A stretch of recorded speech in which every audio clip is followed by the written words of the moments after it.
Holy fucking shit, do I love violets. Look at that. Look at that. Is that not the very best thing you've seen in your entire life? If I could, I would snort these JPEGs, just like that. Exactly like that. And so, over the course of several days, weeks, however long it took, I've been painting them, and here is the video. All the violets in my neighborhood are not yet in bloom because it's October, and so we'll have to use a cringe reference image. And so I prepped my setup, reactivated my gouache. So I started with a neon pink underpainting to accentuate the purples and make everything harmonious. We don't want any white spaces in our painting. And I began to roughly sketch things out.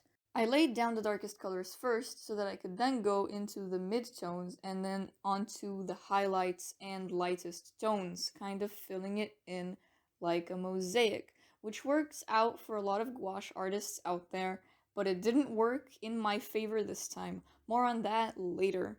When I painted the actual violets, they looked okay, but they weren't quite there.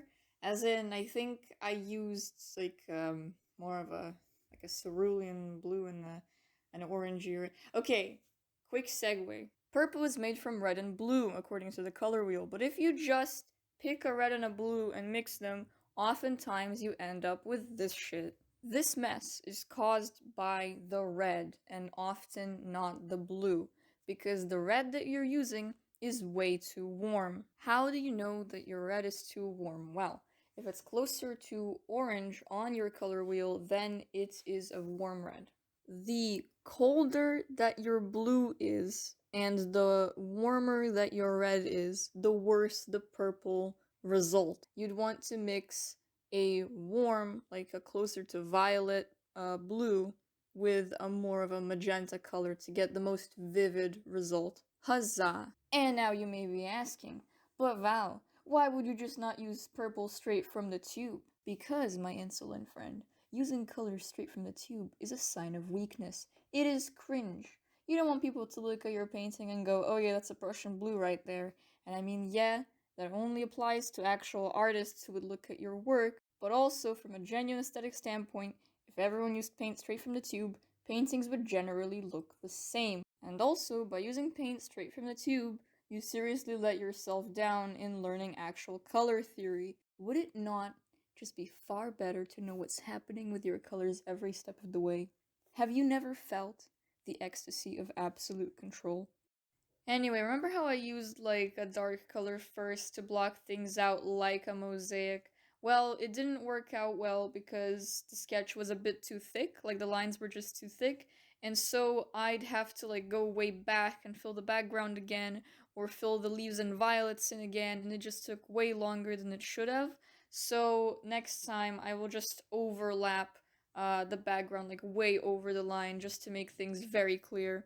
And another thing is the opacity is kind of weird. I'm using the Jimmy jelly gouache and it's pretty alright, but sometimes the opacity just sucks and even 4 layers don't work that well. You can still see the background, you can still see the streaks of the paint, and I'm going to figure out how to make that work later.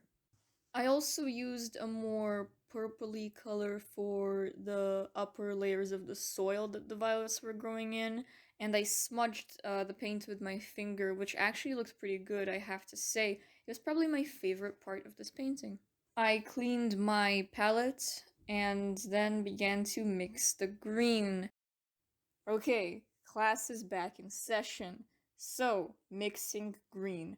First of all, I fucking hate green. The problem with green is that everyone, when starting out, has this fucking color straight out of the tube. Phthalo fucking green. And let's not talk about hooker's green, right? The problem with these is that they're way too fucking cold.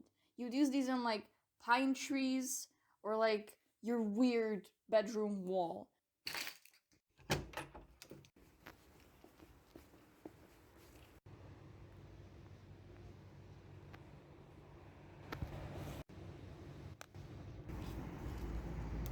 This is a fucking violet leaf. Look at how warm it is. Now this narrows it down. The warm colors straight out of the tube aren't good either, by the way. They're way too cartoony. Now look at the sleeve. It is way less saturated.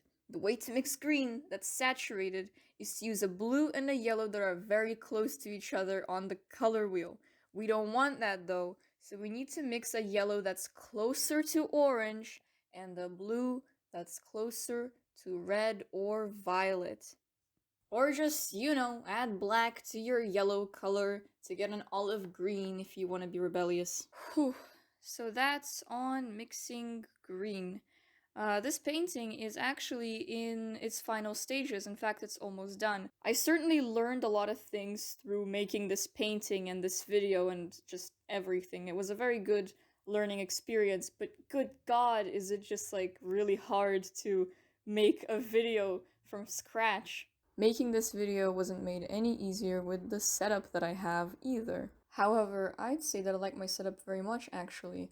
It gives very, clean girl cottagecore,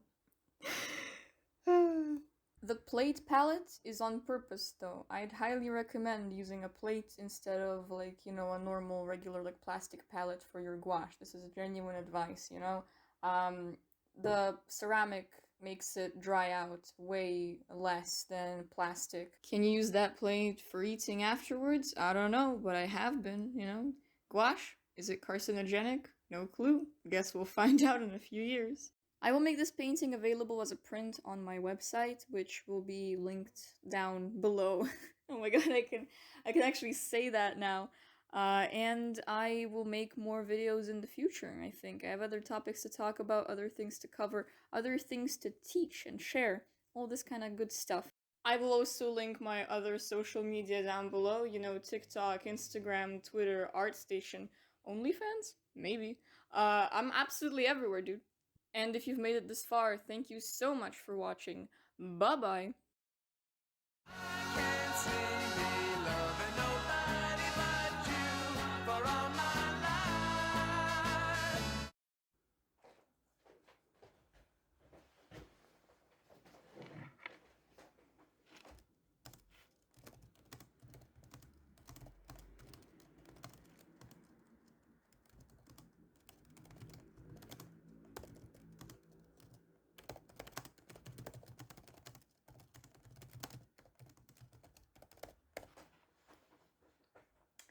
Thank you again for watching this video. The moment that it's over though, I will be gone from your existence. My voice, even though it's recorded and documented, my appearance, everything about me, including myself, will be dead to you until you decide to watch this video again and revive me and the moments that have passed. Bye!